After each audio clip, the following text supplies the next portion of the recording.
Okay, so as usual, the week was interesting. And interesting because of the questions and the comments received. And it seems the overall theme of what's being asked is a personal dive into how everything that I'm saying is related to the personal journey.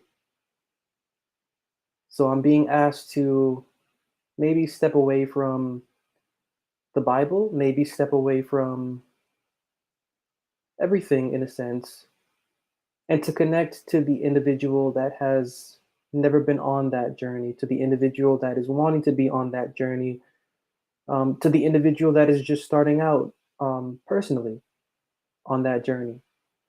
The overall theme of the question or the comments are is how does one begin?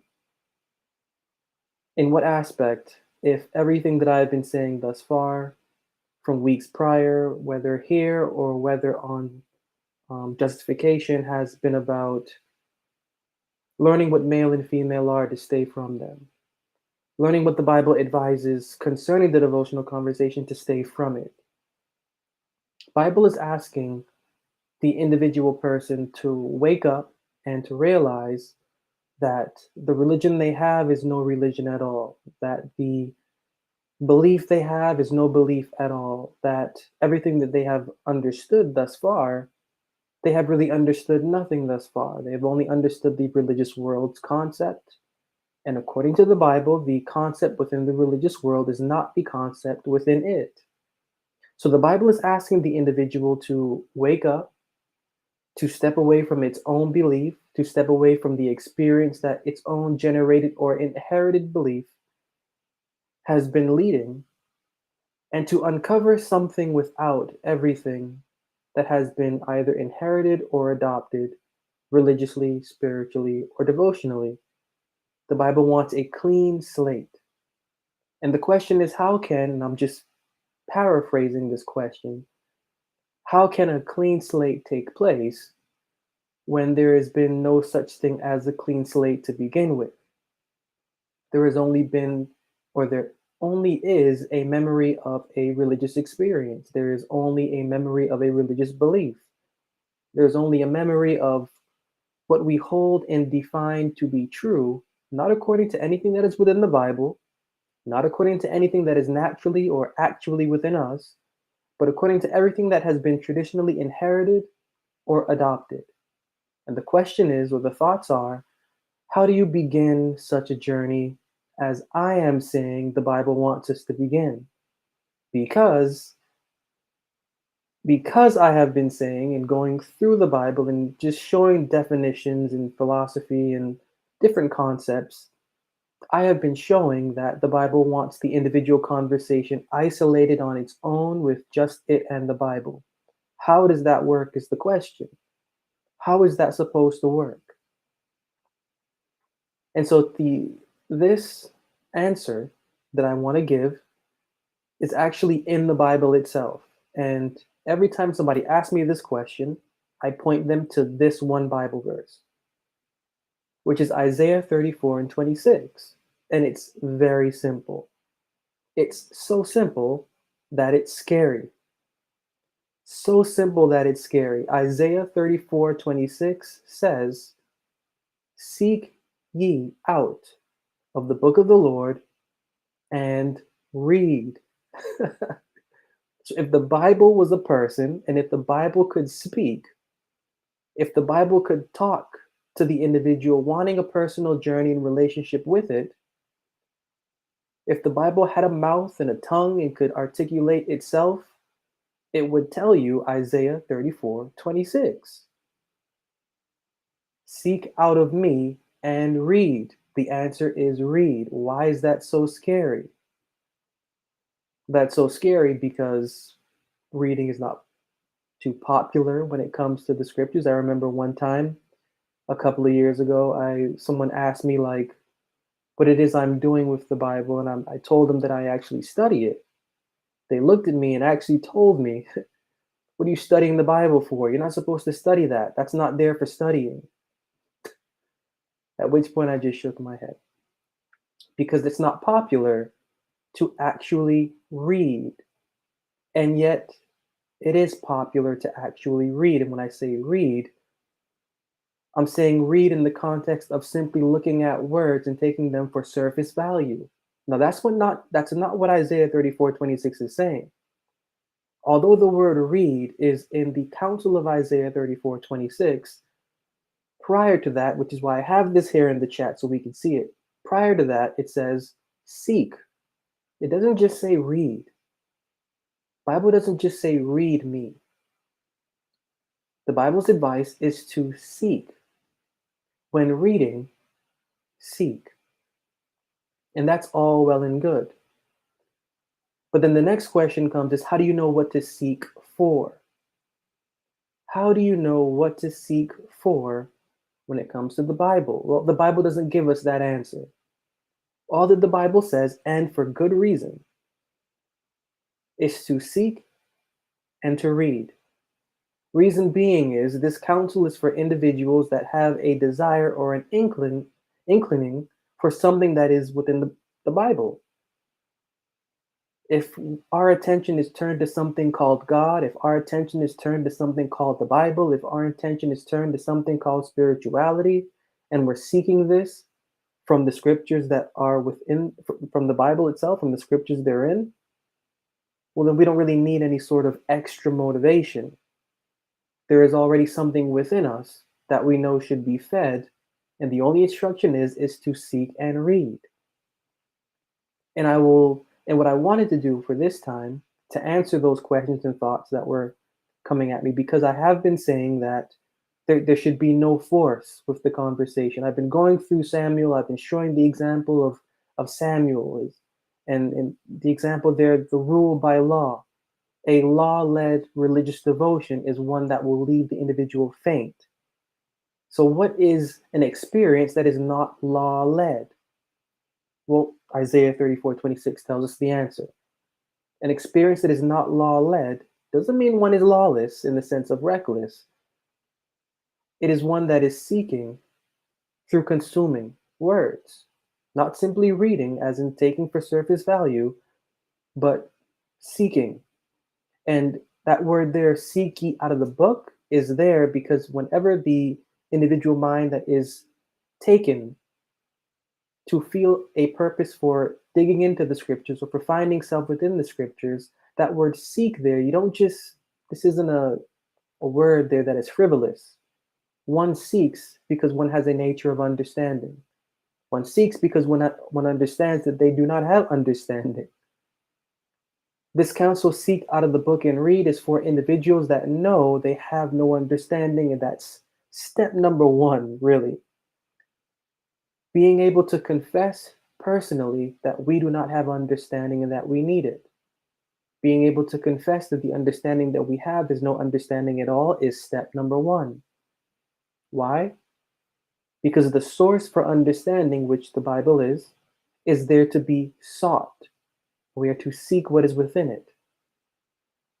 But how, again, the question arises, how is one supposed to do this? And I'll just talk about my experience.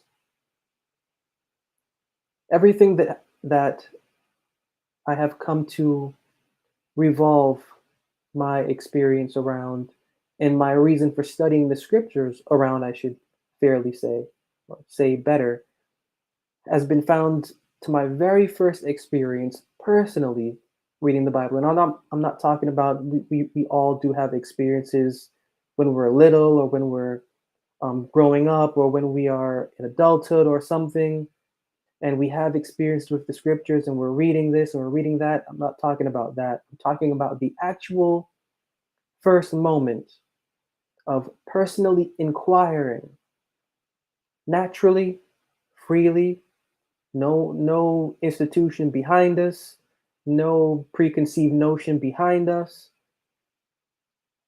Personally, that first instance. And for me, that first instance was Ezekiel 18. That was the chapter that I simply opened up to one time and dug into it. There was no preparation. There was no care about where to go. There was simply a desire within myself to better understand the experience that I should be having. And opening up to Ezekiel 18, that is where my experience was supposed to be. And that's what I wanted to say to the individuals that were asking those questions of how do I know where to begin when it comes to studying the Bible. It's one of those things where who cares? Who cares where you begin? And I like to go back to life when I think about this, or when I talk about this, is when you think about your natural life and how you got here, was there any thought to how you accepted this condition of being a human being? Was there any thought to you accepting this condition of being a human being? The answer is no. Not any single one of us alive today had a level of consciousness to be able to say, you know what, I'm going to be that human, I'm going to be in that body, I'm going to be in that gender, I'm going to have those specific personality traits that are likable and distasteful. None of us consented to any of this. And yet, here we are. So I'm bringing this up to show that there is a certain ease that comes with life. Not carelessness, but an ease that is without force. Now, that same ease that is without force that landed you here, that landed me here, that is the same sort of non-forceful energy that we have to place into our devotional conversation. The problem is that we are here in this form, and in this form, we believe we should be controlling everything.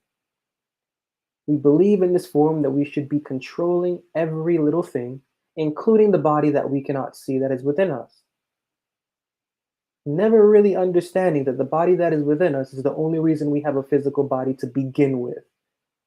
And this physical body and the intelligence attached to it, to which we attribute consciousness, receives its attributed consciousness from the body that is within, that decision resting to the body within, not to us at all.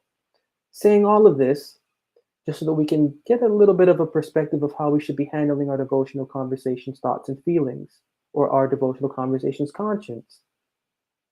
Going back to my experience, there was no thought. There was only the inclination of need. I needed understanding, and so I opened. I didn't care where it came from because I was already in the field of source, which was the Bible's mind. I had it right there. I only knew that I needed understanding. I only knew that I had questions that no one around me, not even myself, could answer. I only knew these things, and I opened. And when I get the question of where do I begin, how do I know where to start, I'm always saying, just stop and open. You have the source right there in front of you. Just stop and open. Just as whatever is within us concocted whatever energy was necessary for us to be able to have this organism form to what it is, we have to be able to let go in the same sort of sense when it comes to the growth and the development of our conversations conscience. Is we have to let go of the experience and wanting to control it. We have to let go of the journey and wanting to control it. We have to focus more on what we know we need, even what we do not know we need, and trust the source that is there in front of us. Because we can't just keep going around calling out God this, God that, praise this, praise that, thank you this, thank you that, and we don't even trust the source or the mind to which we are supposed to be thankful for, or it makes no sense. We have to be able to risk separating ourselves from our devotional experience. And to the individual that is seeking, as it says in Isaiah 34:26, seek out of the book and read. To the individual seeking understanding, this is no risk at all because they've already lost everything. When you're in a condition of seeking, you have lost everything. When you're in a condition of desiring understanding, you have lost everything, meaning you have now nothing to lose.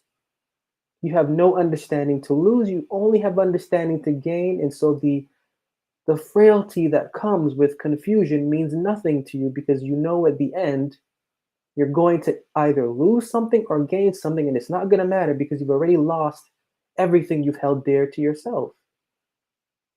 And for me, Ezekiel 18 was what I jumped into, what I first opened up to. The first dissection of the Bible, the first thorough dissection of the Bible, which I spent maybe 2.5 years or 3, piece by piece, dissecting Ezekiel 18. And it was from this dissection that I began to understand certain things that were imbalanced, not simply within my natural life, and not simply within my devotional life, but also within the theory of the Christianology. And when you're beginning to see that imbalance, that's when your journey becomes more personal because you're now gaining wisdom from the wisdom that is already there within the Bible. And as you're taking that wisdom from within the scriptures and you're mixing it with what you thought you knew and with now what you are arriving at, you begin to see things in a little bit of a different way. Now, one of those things I'm going to read from Ezekiel 18 and verse 20. One of those inequalities, one of those imbalances that as you begin to study the Bible and then you begin to weigh it with the professed Bible type religions, you begin to see how the Bible's mind is a little bit different in how it goes about things. For example, which I always and to this day still find interesting, which is Ezekiel 18 and verse 20, Ezekiel 18 and verse 20, which reads that the soul that sins, the soul that sinneth, it shall die. The son shall not bear the iniquity of the father, neither shall the father bear the iniquity of the son. And as you go along with, as you take this verse and then you put it in weight with the Christianology, you begin to see a sort of schism here. Because according to the Christian theory, the sin of the first man, Adam, who we like to believe or who we traditionally are told is the father of us all, carries down with us. And we have inherited that sin. I'm just speaking into the Christian theory here of Adam. So, according to the Christian theory, according to Christianology, sin passes down, especially from father, and especially from first father. But in the Bible, that's not the case at all. And if we're going to hold the Christian theory to what it is, and if we're going to maintain that, we should be weighing it with Bible. And Ezekiel 18:20 kind of overturns that. Because the one that sins is the one that should die. Son will not bear the iniquity of the father, father will not bear the iniquity of the son. Therefore, the Christian theory, according to the Bible, according to Ezekiel 18:20, is false. Little realizations when you actually examine scripture and not just examine for the sake of just finding things like this, but examine for the sake of need. When we open up to the Bible, wherever we open up to, our individual journey is our individual journey. And we are to uncover and discover and also rediscover the self of our conversation through whatever we would uncover, whenever we or wherever we open up to in the scriptures. Not forced, not thought about, there's no strategy, let it go. Stop thinking so hard. Stop overthinking. Think about your natural life. Does the body overthink hunger? Does the body overthink the feeling of hunger?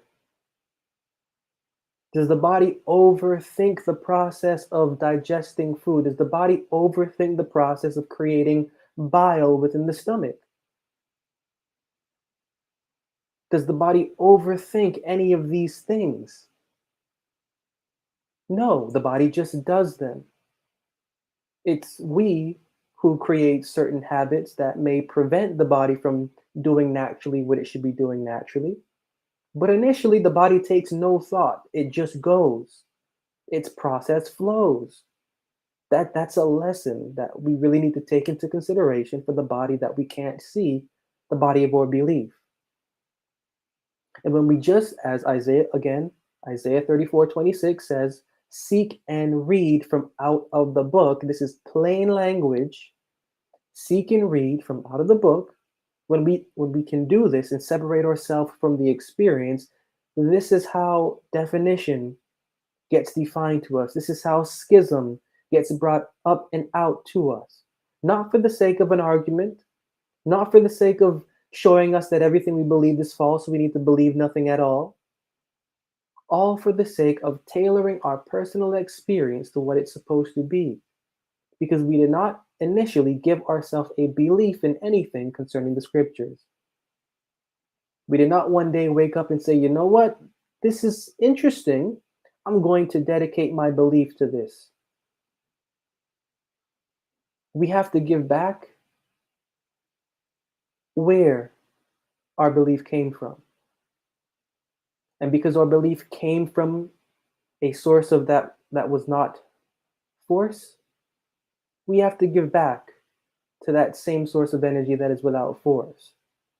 And that means placing our conversation into hands that we cannot see, placing our conversation under the supervision of eyes that we cannot see. But we can see and fully know that they are there the more that we acquaint ourselves, as it says in the book of Job, acquaint now thyself with him and be at peace. Let his words sink into your heart. That's the counsel. I mean, all of this is there. And everything that I've been saying in the past month, in the past weeks, whether here or on Justification, the real situation concerning that Exodus, using these fanciful terms, Exodus, solitary, wilderness, sanctuary, speaking in real terms, the real experience is an experience where the individual is seeking because it knows that it lacks. And reading for the sake, and for a sense of studying to understand what they are seeking.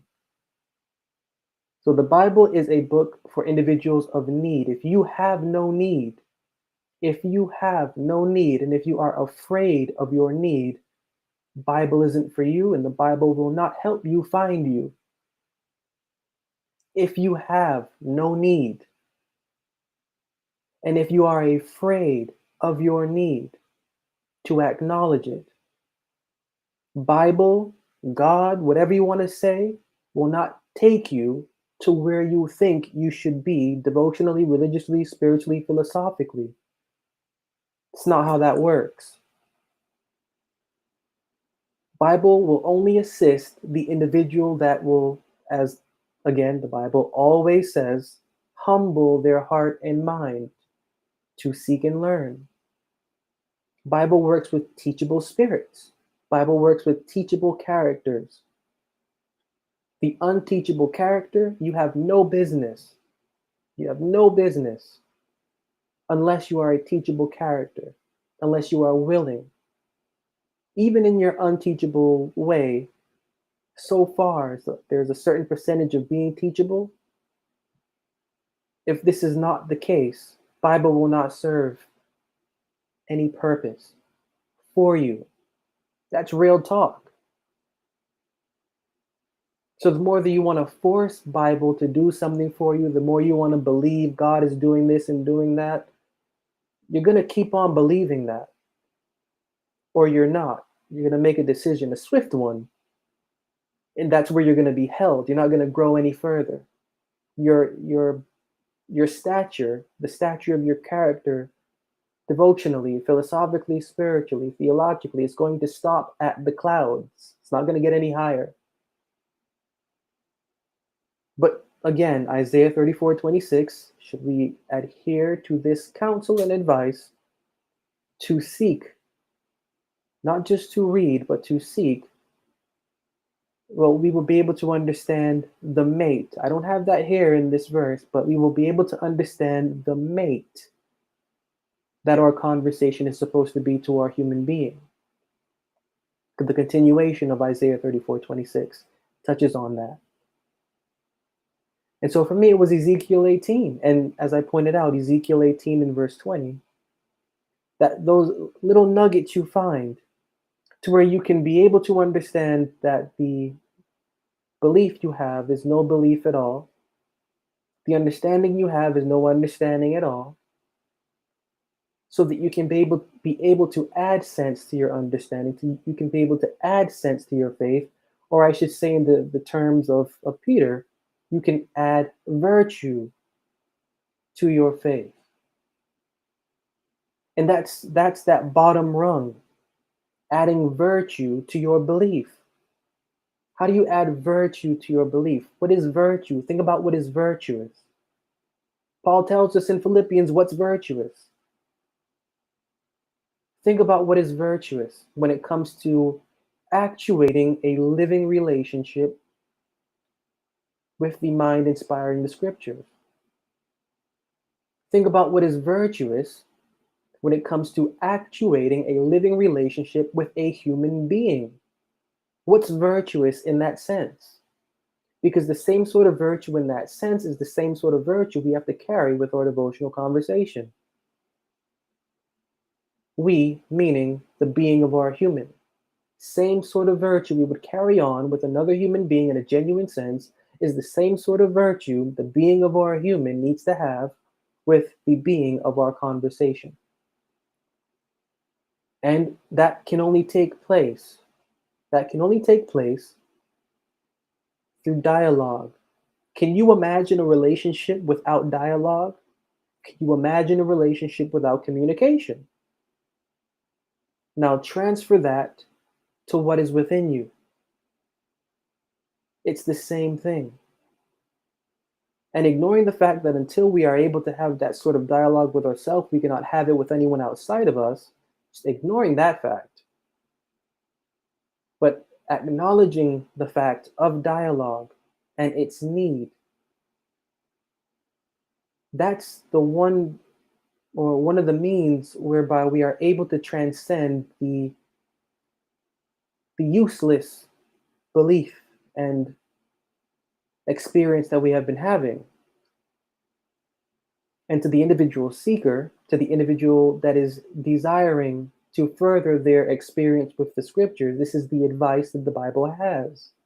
The Bible's advice is to just open and read. Like, stop controlling the experience. Stop thinking you know what God is. Stop thinking you know what the Bible is. Stop thinking you know. Stop thinking and stop thinking and stop thinking. Just open and go. There's no manual. Open and go. Who cares if you don't understand something in 2 nights? Who cares if you don't understand something in 1 month? Who cares if you don't understand something in 1 year?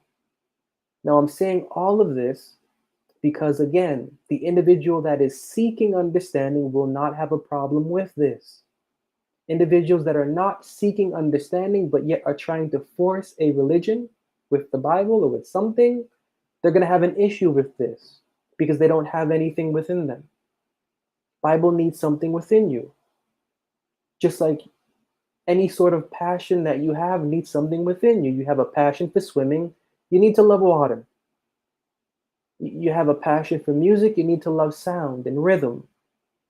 You have a passion for this, you know what you need when you have a passion for something.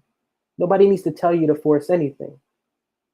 Now, if there is a passion for bettering well-being, if there is a passion for bettering consciousness, if there is a passion for bettering the devotional experience with the living God and with the words of the Bible, nobody needs to tell you that you need to shut up and let the Bible lead you. No one needs to tell you that. That's why the Bible itself will not tell anybody that. All that the Bible says is seek and read. And those words, seek and read, to the individual that is seeking understanding, they're not simply reading to read, they are reading to be read of. They want the words to read them. They don't want to just read words, they want the words to read them. And that's my experience with Ezekiel 18. Year one goes by, I'm still in Ezekiel 18. Year two goes by, I'm still in Ezekiel 18. And this is when I began to take the Bible's words um, as something for proving relevance in my life. So I had no confidence in the Bible at all. I didn't care for anything that was philosophically outside of the Bible because I went through it all and I saw it was useless. I didn't know what was in the scriptures. I had no expectation. The only thing I knew was that I had a need. And it was that need that was the fuel to allow me to trust my consciousness and my conscience with the words of the scriptures. And what I received in return was understanding. And it was that return of understanding that fueled me into year two. And it was that fuel for understanding in year two that fueled me into year three. By the time year three came by, then I began to understand patterns of how the Bible philosophically highlights its point of view. And then I began to realize that there was more to the philosophy within the scriptures than what is written because if you read Ezekiel 18, it is the most vulgar book you can ever read. Sorry, the most vulgar chapter of a book within the Bible that you could ever read. It is vulgar in language. The way that the Bible or the author of Ezekiel, writing Ezekiel 18, talks about what you should not be doing. It's absolutely vulgar. The language therein, words like menstruous are thrown around. I'll just read this. So this is Ezekiel 18:5-7. There's more to this, but this is a portion of the main study for the first couple of years when I started digging into the script to the Bible's philosophy. So Ezekiel 18:5-7. I'll just read this and possibly fly through it. If a man be just and do that which is lawful and right, hath not eaten upon the mountains, neither hath lifted up his eyes to the idols of the house of Israel, neither hath defiled his neighbor's wife, neither hath come near to a menstruous woman, and hath not oppressed any, hath restored to the debtor his pledge, hath spoiled none by violence, hath given his bread to the hungry, hath covered the naked with a garment, and goes on and on and on about what a just individual is. Now, in going back in time, in 2011, in 2012, in 2013, in 2014, what in the world does a menstruous woman, a pledge, bread to the hungry, garment, the idols of Israel, what is neighbor's wife? What does all this mean to a young man in 2011, 12, 13, 14, struggling within himself when everything that he's reading in Ezekiel 18 is not relevant to the time that he's living in? Neither is the language. And that's the journey and that's the fun. Because in those times, up until 2023, the Bible's written in present tense. And presently, we have to make sense of the words there that are articulated. And so the more that I began to study these things, the more that I began to see a reflection of my life in them. That whatever here is written, what is here written is a figurative illustration of what is going on in life, and not necessarily in natural life, but in the life of the religious world. You begin to see who Israel is. You begin to see who your neighbor's wife is. You begin to see what pledge you have and have not held to. You begin to see what nakedness is and how you're supposed to cover, not just yourself, but others. You begin to see the Bible figuratively articulating an experience that is just according to the consciousness that is within it. And it was digging into this, and I'm speaking of my experience now, This being the first chapter that I ever dissected, this being the first chapter that I ever weighed the language here with Hebrew, restructuring these sentences and these paragraphs in this chapter by the Hebrew language, just to get a sense of what this meant. And then the years on, and then years on, all being fueled by the need within, not caring about what I opened up to, but only the return that I should receive from risking my conscience with these words.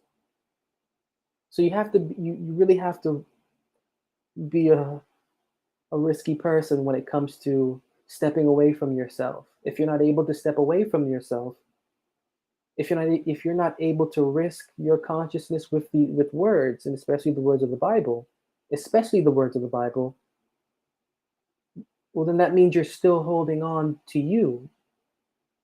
You have to lose yourself in order to find it. And I'm saying yourself meaning your living experience, your personal living experience, and your personal devotional experience. You have to lose it in order to gain it. And everything that I'm saying, these are just quotations you can find throughout the Bible. But it's a fact, and it's true. You have to lose your conversation in order to regenerate it. And Ezekiel 18 for me was just that. The language therein fit the experience that I was going through. And the one that is orchestrating my experience understood that. My creator, our creator, and the one guiding the experience that we go through on a daily basis and on a personal devotional basis. When we open up to this book, our journey is already there. Our journey is there. We just have to be willing to take it. And as we are willing to take it, that's how we grow. And it is from that growth that we develop wisdom. And it is from that wisdom that we develop experience. And it is from that experience that we develop trust. That's how you can trust the living God as creator, from risking the sense of your devotional conversation with those words for the purpose of being created.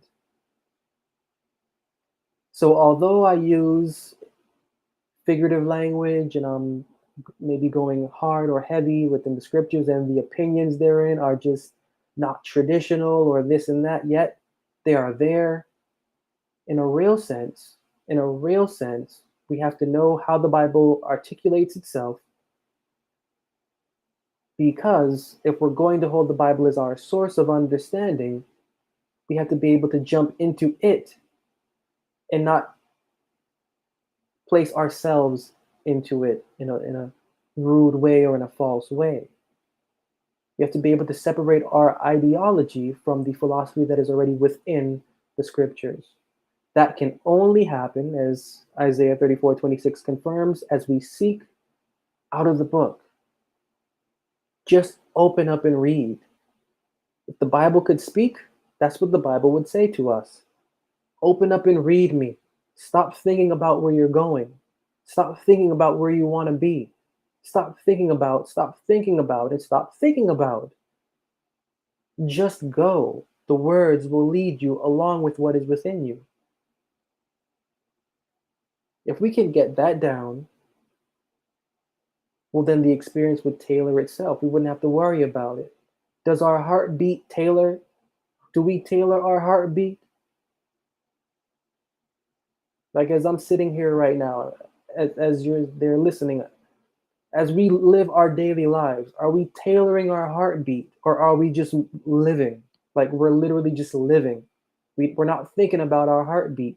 It's just doing it. It's just beating. It's doing its process so we don't have to think about it. Because if we did have to think about it, that'd be stressful. But if we could feel that, like, sheesh, who wants to feel that? Our body doesn't allow us to feel it because it's doing its thing. So we have to allow our conversation the same privilege. We have to step away from working a conversation to allowing it to be. And that's drawing back to all of the contrasting between a law-led religion and an experience that is led by wisdom. A law-led experience is one that is wrought out and drawn out, leading to one fainting by routine rituals, ceremonies, theories, and so on and so forth, to where at a point in time, you're going to realize that those are fraudulent and it will hurt because you put so much energy into them. Bible understands all that. Bible understands how that's going to feel. The Bible doesn't leave us there. The Bible says, listen, pick yourself up. You have the source here. Open and read. Don't worry about where you're going or how. I will bring the blind by a way that they knew not. I will lead them into light from dark spaces. This I shall do and not forget them. That's the promise. Also from the book of Isaiah. And this is the experience. That's the experience. So I'll just end that here for now, because the questions generated, got me thinking and just got me wanting to, go back into my own experience, because that's just what it was. It was opening, seeking, and going, and that's still what it is. Nothing's calculated. Doesn't have to be. It doesn't have to be, because the experience, we didn't give it to ourselves. I didn't give myself this. This experience was given to me. So the one that gave it to me, you're going to teach me because I need you. That's what that's about. And so as we go through this week and everything that we go through, think about what it means to not rationalize, but do.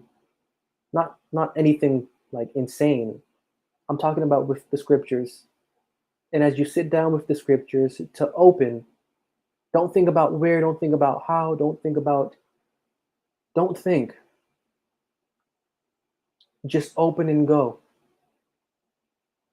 Wherever you open and go to, let that be the lesson. And if the care is for growth, don't let it just be the lesson for the moment. Let it be the lesson for the week, for the month, for 2 months, for 3 months. Doesn't mean you're just reading the same verse over and over again, but you're taking what you're seeing there and you're mixing and you're mashing and you're contrasting and you're weighing with other portions, and you're returning back to that foundational verse to grow. Because the Bible is for growth. And it is the growth of the devotional conversation that the Bible is concerned with, because the devotional conversation's growth and development means the growth and the development of our human being.